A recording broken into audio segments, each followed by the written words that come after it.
नमस्कार, आप देख रहे हैं जनता टीवी। आपके साथ मैं हूं अमित शर्मा। हमारे खास कार्यक्रम बेबाक में रोजाना हम बेबाकी के साथ तमाम मुद्दों पर चर्चा करते हैं और इसी कड़ी में आज हम बात करेंगे कोरोना के रिकॉर्ड तोड़ आंकड़ों की। और आपको हम बताएंगे कि हरियाणा के सीएम मनोहर लाल ने भी बढ़ते कोरोना के मामलों पर चिंता जाहिर की है। वहीं आपको बताएंगे कि कोरोना से अपने बच्चों को आप कैसे बचा सकते हैं। इसके साथ ही हम आपको बताएंगे कि कौन मास्क पहने और क्या है मास्क पहनने का सही तरीका। वहीं कुछ और भी मुद्दों पर हम बात करेंगे, बेबाक बात करेंगे। तो चलिए शुरू करते हैं हमारा खास कार्यक्रम बेबाक।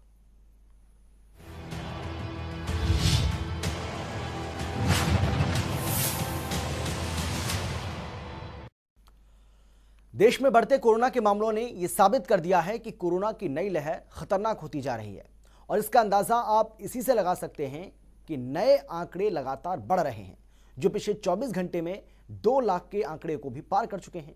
एक रिपोर्ट आपको हम दिखाते हैं जिससे आप आसानी से समझ पाएंगे कि कोरोना किस कदर देश में कहर बरपा रहा है।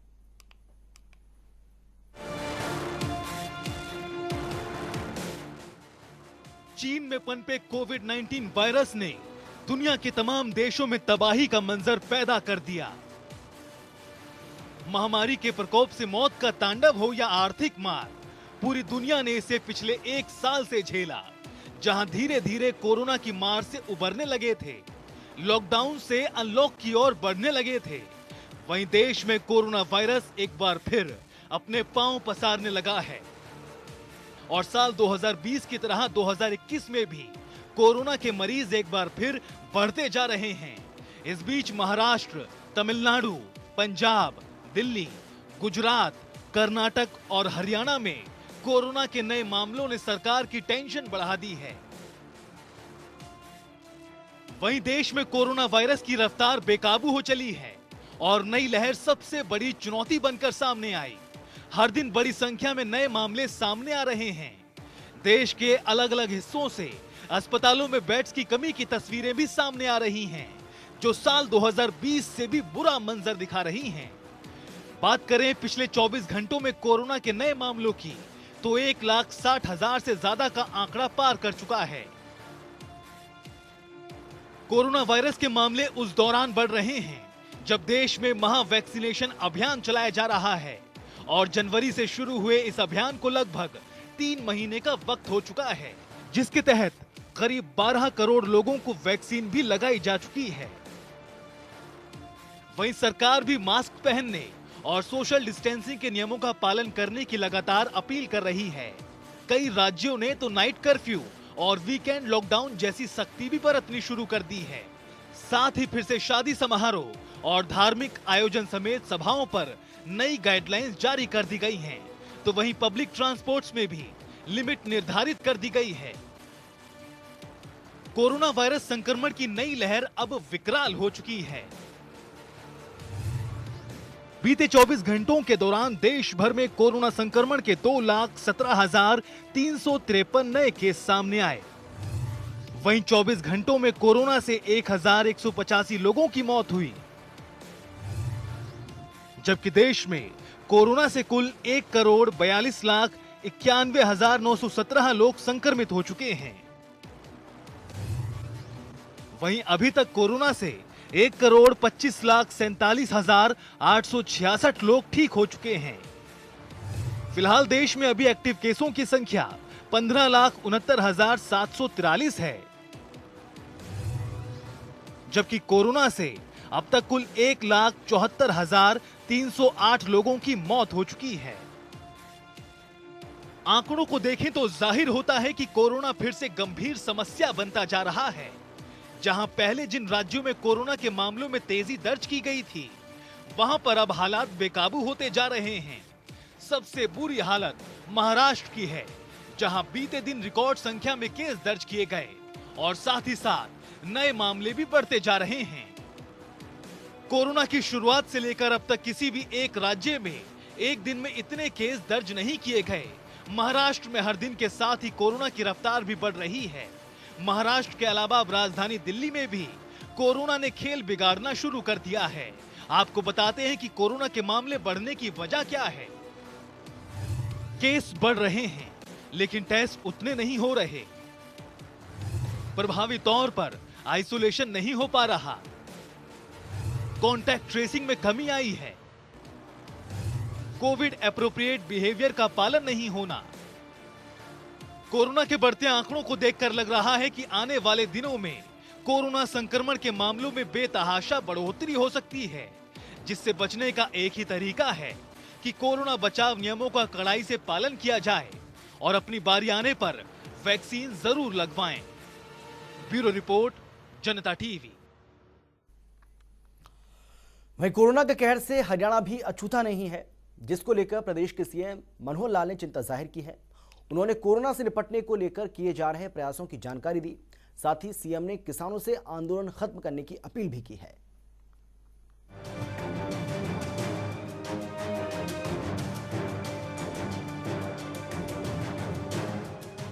कोरोना वायरस जिस तरह धीरे धीरे पूरे देश को अपनी चपेट में लेता जा रहा है, उससे साफ है कि हरियाणा भी कोरोना से अछूता नहीं, जिसका अंदाजा इस बात से लगाया जा सकता है कि हरियाणा के 12 जिले कोरोना से बुरी तरह ग्रस्त हैं, जिनमें रोजाना आंकड़े बढ़ते ही जा रहे हैं।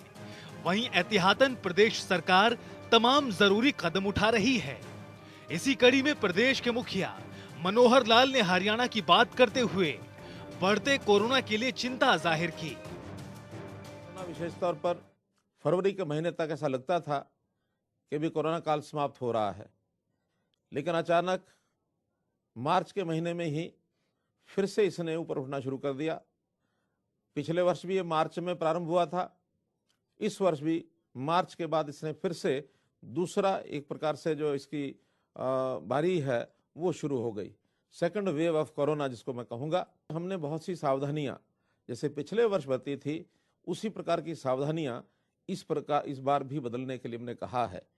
और आज ही एडवाइजरी जारी की है हमने डिपार्टमेंट की तरफ से, जिसके अंदर सूचनाएं दी गई हैं कि इस बार हमको ये काम करने हैं, ये काम नहीं करने हैं।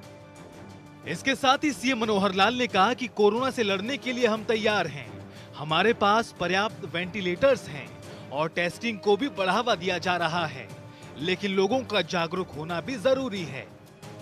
होने का कारण इसलिए भी नहीं है कि एक अनुभव ऐसा बता रहा है कि कोविड का जो भी मरीज है उसका निश्चित एक क्रम बना है कि वो 14 दिन से और 20 दिन के अंदर अंदर ये समाप्त हो जाता है, ठीक हो जाता है। अगर कहीं अलग से बीमारियां कुछ होती हैं, वहां थोड़ा खतरा ज्यादा होता है। उसके लिए हमने मेडिकल हेल्प, जितनी भी उसकी चिकित्सीय व्यवस्था है, वो सारी हमने की है। आज भी हमारे अस्पतालों में ऑक्सीजन की व्यवस्था पूरी है, आईओसी बेड्स की व्यवस्था पूरी है, वेंटिलेटर्स भी पर्याप्त मात्रा में हैं, कहीं किसी को कोई कमी नहीं आएगी। हमारे अस्पताल सब सुसज्जित हैं। हमारे डॉक्टर्स, पैरामेडिकल स्टाफ जैसे पिछली बार अलर्ट था, पिछली बार भी हमने जो उनको निवेदन किया था तो खुल करके जैसे कोरोना वॉरियर्स के रूप में वो काम में आए थे, उसी प्रकार इस बार भी वो कर रहे हैं। वहीं सीएम ने कोविड हेल्पलाइन नंबर 1075 जारी किया, जिस पर प्रदेश का कोई भी शख्स जानकारी दे सकता है। इसके साथ ही गुरुग्राम, फरीदाबाद और पंचकुला के लिए अलग हेल्पलाइन नंबर 855-889311 जारी किया। अस्पतालों में चीजों की उपलब्धता है, उसके अंदर अस्पतालों के चाहे पीपी किट्स हैं, मास्क हैं, सैनिटाइजर है, सैनिटाइजेशन की बॉटल्स लिक्विड की हैं, बिस्तरों की संख्या है, क्लोरोक्विन की गोलियां हैं और विशेष तौर पर जो रेमडेसिवियर ये जो गोली है, इसकी भी इंजेक्शन की पर्याप्त संख्या हमारे पास है। कहीं किसी को परेशान होने की जरूरत नहीं है। ये एक ऐसी दवा है जो बहुत आवश्यक होने पर ही वो मरीज को लगाई जाती है।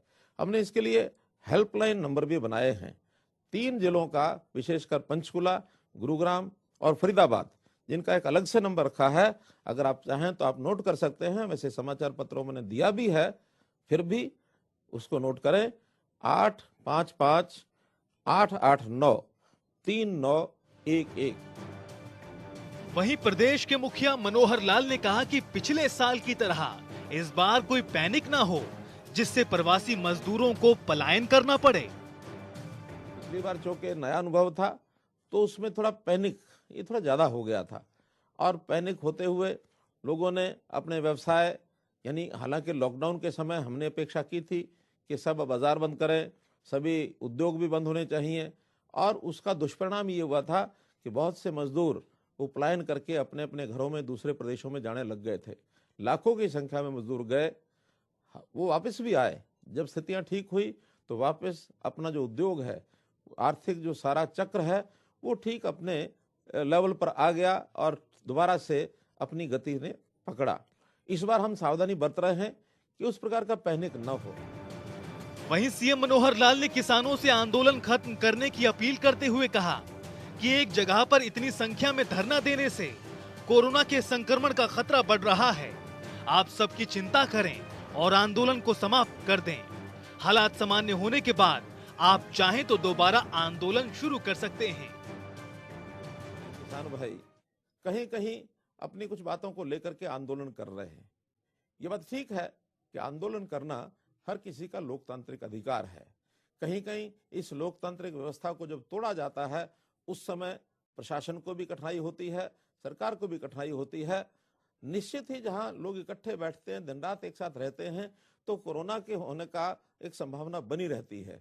मैं ये कहता हूं कि आखिर आंदोलन कोई भी एक बात लेकर के हम मानो बैठे हैं, हमारे अधिकार, कोई बात हम कर सकते हैं कि हमारे अधिकार हैं, इसको सुरक्षित करना है, हमारी समस्याएं हैं, इसको हल करना है।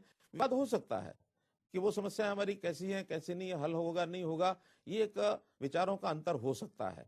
लेकिन आज विषय है महामारी का। ये महामारी एक संकट है। इस संकट की उपस्थिति में कहीं कोई विवाद नहीं है। ये संकट पूरे देश और दुनिया का है। कोरोना के बढ़ते मामलों को देखते हुए जहां दिल्ली में वीकेंड कर्फ्यू लगा दिया गया है, वहीं हरियाणा में फिलहाल वीकेंड कर्फ्यू पर विचार नहीं किया जा रहा, क्योंकि दिल्ली के मुकाबले हरियाणा में कोरोना की रफ्तार धीमी है। फिलहाल एहतियातन प्रदेश में नाइट कर्फ्यू लगाया गया है, जिसका कड़ाई से पालन किया जा रहा है। जनता टीवी के लिए चंडीगढ़ से पवन सिवर की रिपोर्ट।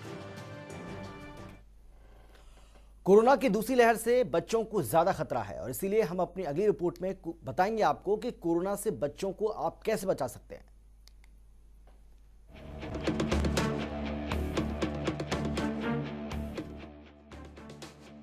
कोरोना काल बच्चों के लिए बेहद दुखदाई रहा। बच्चों को कोविड के दौर में कई बदलावों से गुजरना पड़ा, फिर चाहे वो लॉकडाउन के दौरान घर की चार दीवारी में बंद होना हो या फिर पढ़ाई का ऑनलाइन हो जाना। वहीं जानकारों की माने तो कोरोना की खतरनाक होती दूसरी लहर से बच्चों को ज्यादा खतरा है, क्योंकि एक बार फिर से कोरोना ने देश को हिला कर रख दिया है। दोबारा संक्रमितों की संख्या बढ़ती जा रही है। पिछले 24 घंटे में 2 लाख से ज्यादा नए मामले सामने आए हैं। एक रिपोर्ट के मुताबिक लंबे समय से घर में बंद रहने के बाद जब बच्चे घर से बाहर निकल रहे हैं तो उनमें संक्रमण से घिरने का खतरा ज्यादा है, क्योंकि दूसरी लहर में यह वायरस म्यूटेट होकर और भी ज्यादा खतरनाक हो गया है। सिर्फ ये ही नहीं, अगर आंकड़े भी देखे जाएं तो पता चलता है कि महाराष्ट्र, दिल्ली, यूपी, कर्नाटक और छत्तीसगढ़ में करीब 1 महीने के दौरान 80,000 बच्चे वायरस की चपेट में आए हैं। ऐसे में आइए जानते हैं कि बच्चों को लेकर आपको किन किन बातों का ध्यान रखना जरूरी है। तो दरअसल किसी भी तरह के लक्षण को आप नजरअंदाज न करें। बच्चों को बेवजह घर से बाहर ना निकलने दें। बच्चों की डाइट में पोषक तत्वों को शामिल करें। बच्चों को दिन भर पानी पीने को कहें। मास्क, सोशल डिस्टेंसिंग और सैनिटाइजेशन का पालन करना सिखाएं। फिलहाल कोविड टेस्ट का जो तरीका है वो बच्चों के लिए थोड़ा परेशान करने वाला है। ऐसे में कई बार रिपोर्ट के रिजल्ट पर प्रभाव भी पड़ सकता है। वहीं जो बच्चे संक्रमित हैं उनसे बड़ों में फैलने का खतरा भी उतना ही है। ऐसे में आइसोलेट करना जरूरी है। कोविड वैक्सीन बेशक बच्चों को नहीं दी जा रही, लेकिन मौसमी फ्लू को रोकने वाले टीके उन्हें लगवाएं ताकि सीजनल वायरस के खिलाफ उनकी इम्यूनिटी बेहतर हो सके। ब्यूरो रिपोर्ट, जनता टीवी। देश में कोरोना एक बार फिर से अपना कहर बरपा रहा है। ऐसे में मास्क पहनने की अपील पर जोर दिया जा रहा है, लेकिन कौन सा मास्क पहनना चाहिए ये हम आपको अपनी इस रिपोर्ट में दिखाने जा रहे हैं।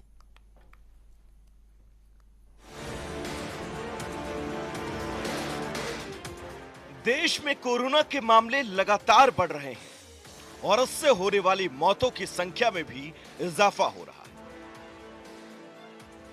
इस बीच एक बार फिर मास्क पहनने की अपील हर किसी से की जा रही है, लेकिन कौन सा मास्क किसके लिए ज्यादा सही होगा, कौन सा ज्यादा इफेक्टिव होगा, ये सवाल आप सबके जहन में है। तो चलिए सबसे पहले जानते हैं कि मास्क कितने तरह के होते हैं।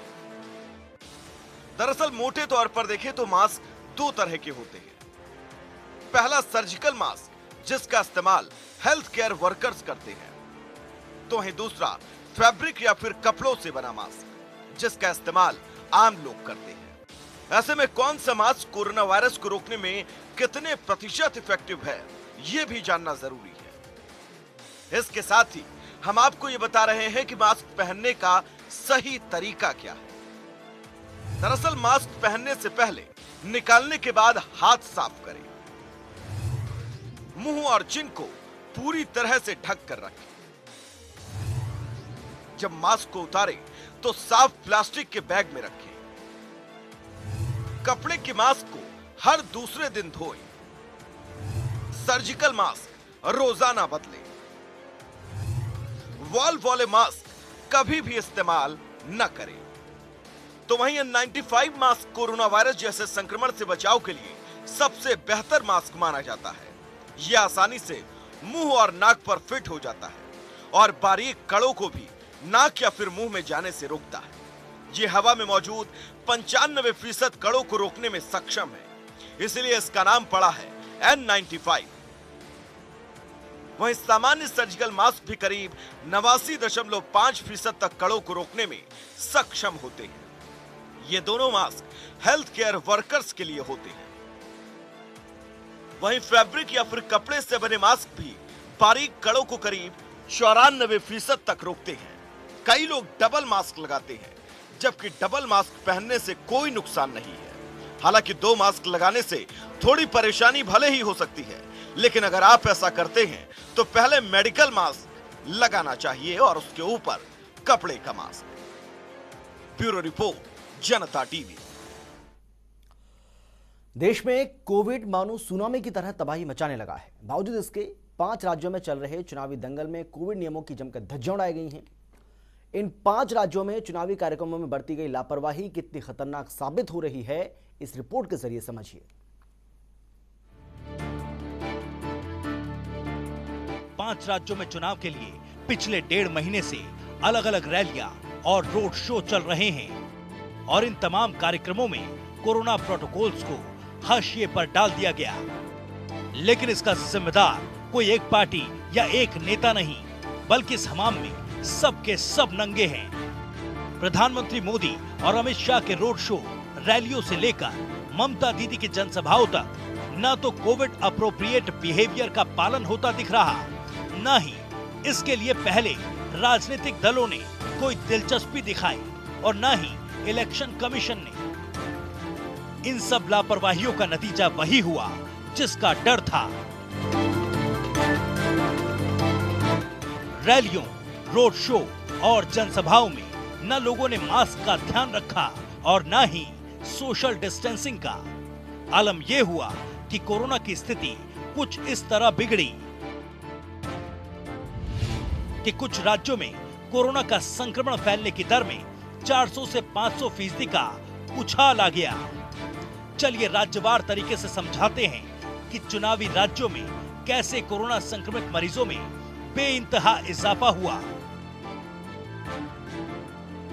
असम की अगर बात करें तो यहाँ संक्रमित मरीजों की संख्या में 553% इजाफा हुआ। 16 से 31 मार्च तक यहाँ 532 मामले सामने आए, लेकिन 1 अप्रैल से 14 अप्रैल तक 553% संक्रमितों में इजाफा हुआ और यह आंकड़ा 3,398 तक पहुंच गया। पश्चिम और इसी के साथ बेबाक में फिलहाल इतना ही। एक छोटे से ब्रेक के बाद फौरन लौटेंगे। आप देखते रहिए जनता टीवी।